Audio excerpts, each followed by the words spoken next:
Welcome to Fast Effect Double Speed Magic the Gathering from ELD's Time Vault Games. Here we have Chris on Burn versus Matt on Bug Food Chain.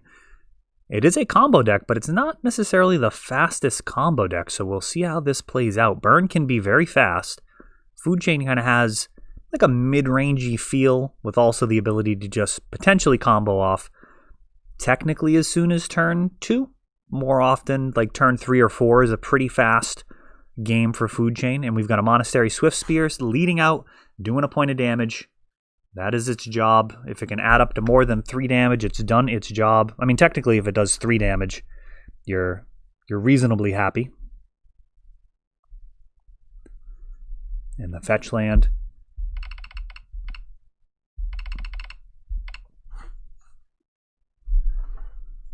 Mana Dork's part of Food Chain. Sometimes you see Birds of Paradise. Sometimes Noble Hierarch. I believe with Bug, we'll probably see birds more often. The Exalted, not as commonly used when you're looking at Food Chain. Very often you're just attacking with the whole set of Mist Hollow Griffins, or at least 3 of them if you use Manipulate Fate, or holding things back with Ice Fang Codal or Baleful Strix. And now Oko comes down. And he can go ahead and potentially make some food, and that's probably fine. A food token representing 3 life down the line, and Oko may need to be attacked and burnt out by Chris, which is a lot of damage to not be going toward Matt's face. He is going to go face.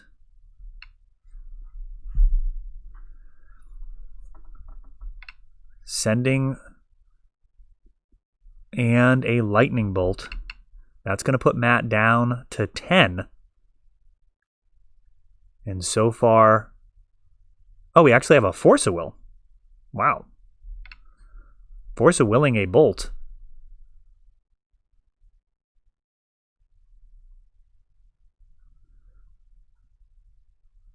More food. And now Baleful Strix.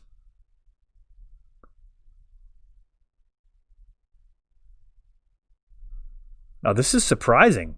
This is actually very surprising. Matt getting aggressive with his elk. Now he's at 12 life. Another Swift Spear. Both of them sending. Down to 10. Actually, Lightning Bolt prior. And then an additional bolt. We got Prowess triggers. Trying to follow along here. Oko's still on board. Making another food. And yeah, Matt's looking to just outrace Burn. We have off camera there a 3 mana, maybe Eternal Scourge.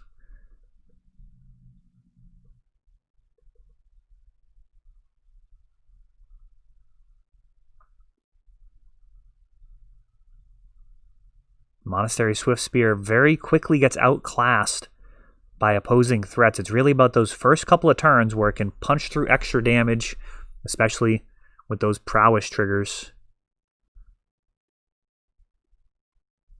Goblin Guide is the more consistent.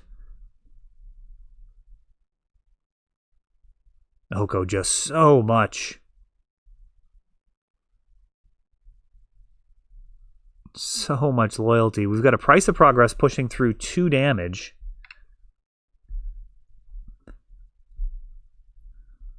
Swift Spear swings. Birds of Paradise ready to chump block.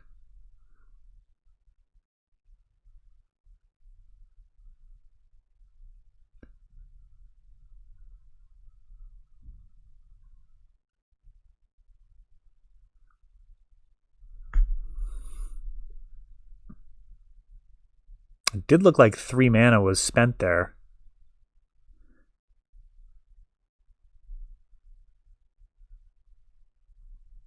We have a Ponder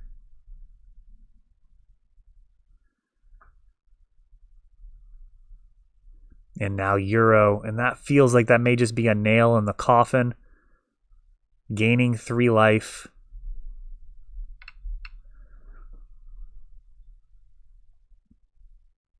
Hoko, let's go like 12 loyalty, and that is going to do it.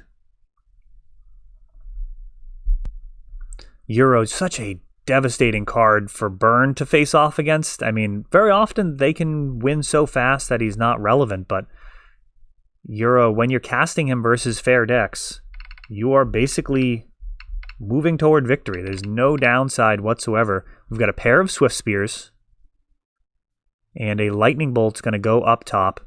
So we had 1 damage the first time. Grabbing a Tropical Island. Right now, Matt at 15. We'll see if both Swift Spears connect. We're going to have a Brainstorm in response to the Lightning Bolts. Actually has not.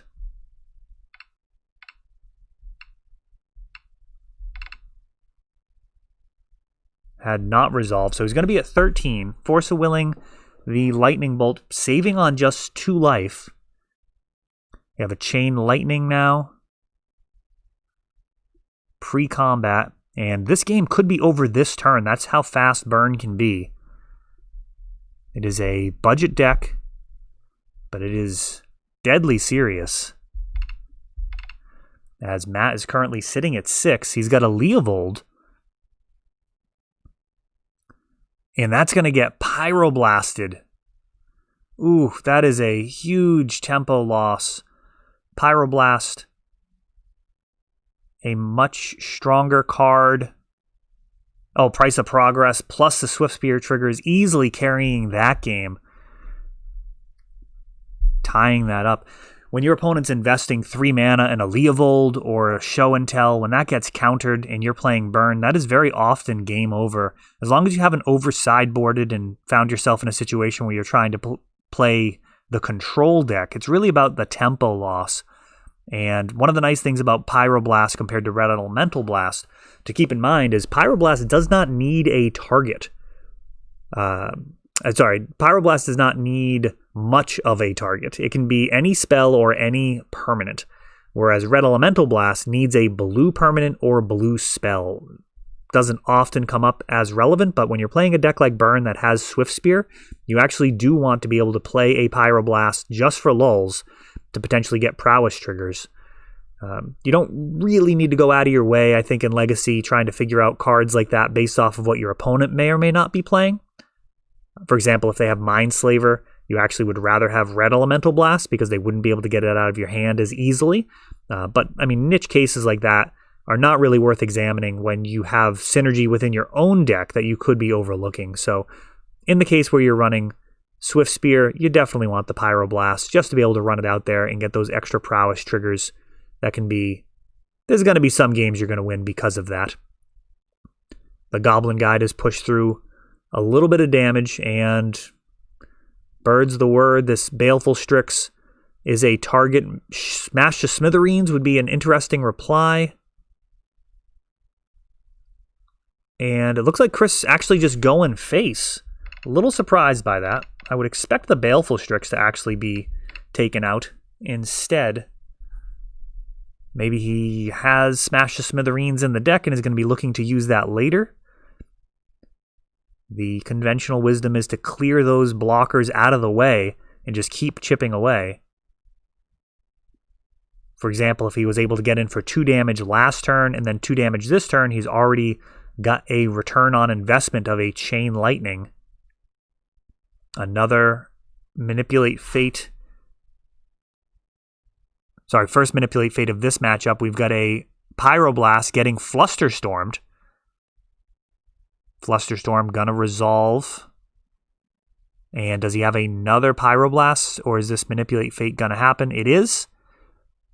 And that's gonna set up your pile of Mist Hollow Griffin and Eternal Scourge. Was that not just Mist Hollow, Eternal Scourge? Looked like there was a land in there. I might have seen that. It did go by pretty quick. We'll see as this game unfolds. assembling the squad is a totally valid line for Food Chain, just to be able to get a bunch of birds out, even if you don't have Exquisite Firecraft coming down here, even if you don't have Food Chain. Still gonna be a threat versus many decks. I mean, Delver of Secrets is basically trying to ride out a 3/2 creature to victory. Food Chain is capable of riding out a bunch of 3/3s. We've got the Eternal Scourge coming down. And Baleful Strix actually getting aggressive now.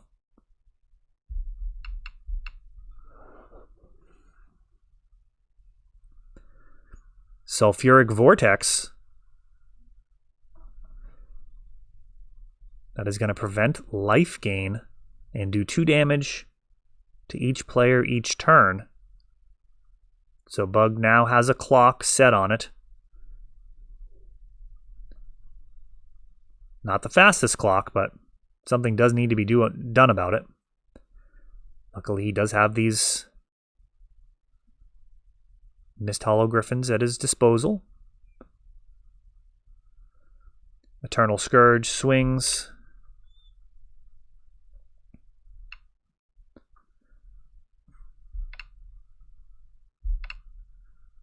We've got a Lava Spike. Abrupt Decay being fired off at the Vortex. And a Price of Progress. That's a dangerous spell here. Flusterstorm. Oh no. Was this in response? Oh, that is a savage play by Matt there, and an accuracy by Chris taken advantage of. I think he actually responded to the Lava Spike with an Abrupt Decay, which prompted Chris to use Price of Progress there. So with both spells on the stack, I believe Matt was able to counter them both with a single Flusterstorm. And that should do it. That should be the defining play of the match.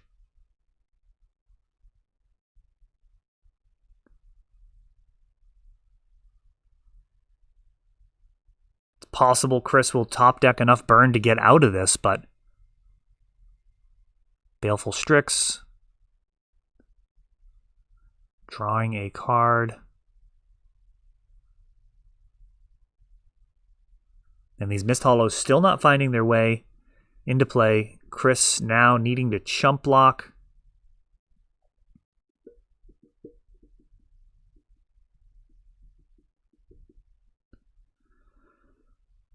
Suspending a Rift Bolt.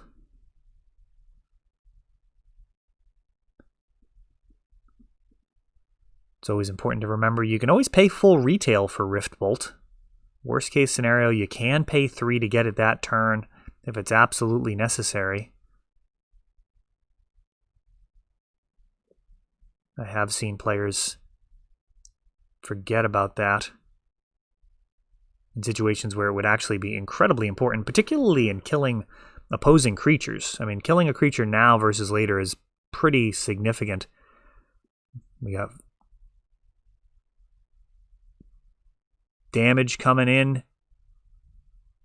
Chris firing off this Rift Bolt, and now a Chain Lightning. 3 cards still left in hand. That's actually quite a lot of cards.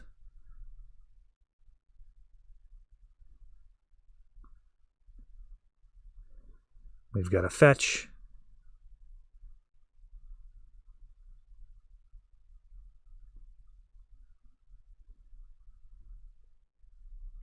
Grabbing a basic forest. Almost grabbed a dual land there. That would open him up to even more damage from Price of Progress. And using Relic to exile the graveyards. Now responding with a Fire Blast.